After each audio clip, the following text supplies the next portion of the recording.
il n'y avait pas de vrai cursus d'informatique à l'époque. J'ai fait une prépa scientifique et puis en taupe, j'ai vraiment eu une overdose de maths et je suis arrivé à détester les maths. Bon, je me suis raccroché aux branches, je suis entré dans une école de statistique, je trouvais pas ça passionnant, c'était intéressant mais sans plus. En deuxième année, on a eu un stage d'informatique à plein temps pendant 2 mois dans un centre de calcul avec des vrais ordinateurs. Et alors là, j'ai attrapé le virus, j'ai dit oui, j'ai attrapé la passion de l'informatique, c'était lié au langage PLA, mais pas seulement. Et j'ai dit voilà, c'est ce que j'ai envie de faire toute ma vie. Et c'est ce que j'ai fait toute ma vie, et je peux vous dire que je n'ai jamais regretté, hein. J'ai eu une expérience professionnelle absolument passionnante. Nous sommes en train de vivre une révolution industrielle, la troisième révolution industrielle. Alors, quand j'étais au lycée, on m'avait appris qu'il y avait une révolution industrielle, celle de la fin du XVIIIe, dont le théoricien était Adam Smith. Alors, je vous signale qu'Adam Smith, c'est toujours d'actualité, hein, mais bon, il s'est passé des choses depuis quand même. Ensuite, il y a eu une seconde révolution industrielle, celle de la fin du XIXe, avec l'électricité industrielle et le moteur à combustion interne, qui a donné la grande industrie du XXe siècle, avec les grandes usines, les armées ouvrières, la lutte des classes, la révolution d'octobre, le fascisme, le nazisme, la Seconde Guerre mondiale et tous ces événements palpitants. Bon. Et là, nous sommes dans la troisième révolution industrielle, qui est la révolution informatique. Cette révolution industrielle, on peut dater son début, hein, c'est 1971, la production par Intel du premier microprocesseur.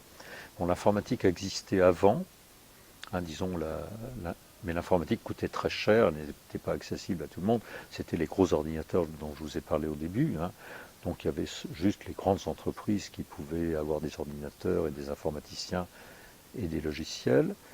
Et puis donc à partir de 1971 commence l'évolution qu'on a appelée la loi de Moore, hein, où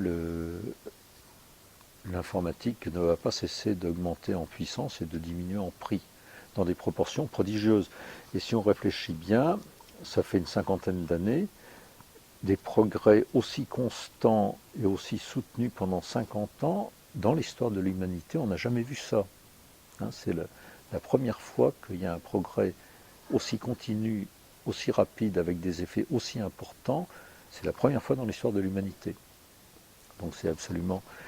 ça remet tout en cause. Tout change de perspective, c'est-à-dire tout doit être pris à l'envers. Je vous conseille de lire le bouquin de Gérard Berry qui vient de sortir, qui s'appelle Hyperpuissance de l'informatique. Gérard Berry est professeur au Collège de France.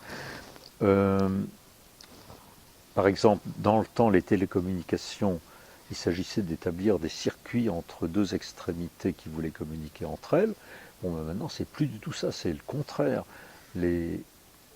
Quand vous communiquez en téléphonie ou en échange de courrier électronique ou quoi que ce soit, votre voix ou votre écrit est divisé en paquets qui s'appellent des datagrammes, qui sont envoyés dans le réseau avec une adresse de départ et une adresse de destination.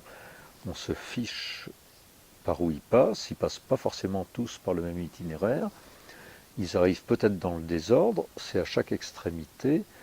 L'extrémité de départ vérifie que tout est bien parti, l'extrémité d'arrivée vérifie que tout est bien arrivé et remet dans l'ordre s'il le faut. Et donc le métier de télécommunication maintenant, c'est pas juste une évolution du métier précédent, c'est le contraire.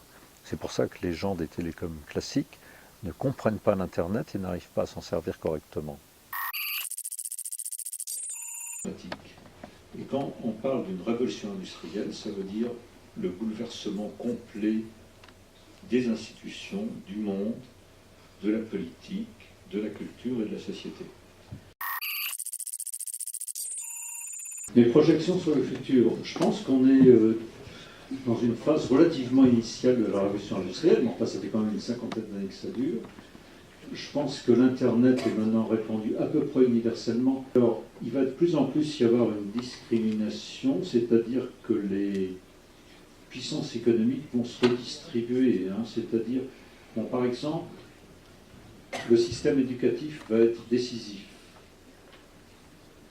Donc, par exemple, actuellement, les États-Unis ont un très mauvais système éducatif secondaire. C'est-à-dire, si vous êtes aux États-Unis, si vous avez de l'argent, et beaucoup d'argent pour mettre vos enfants dans une école privée, ça va bien. Autrement, dans les écoles publiques, ils arrivent à la fin des études secondaires quasiment analphabètes. Mais ils s'en sortent parce qu'ils ont des universités d'élite, à peu près 200 universités, qui attirent les meilleurs étudiants du monde entier. Moi, j'ai des amis profs d'université aux États-Unis qui me disent tous la même chose. Hein.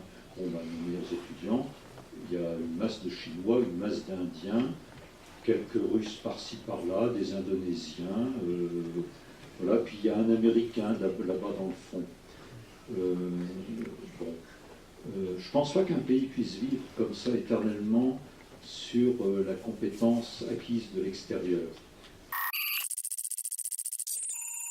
Vous intéressez un minimum à l'informatique, et plus vous vous y intéresserez, plus vous en tirerez des bénéfices. Et je pense que c'est indispensable pour votre vie professionnelle future. Voilà, j'ai fait mon petit sermon, et je suis très content d'être venu vous voir, et je vous remercie de votre accueil.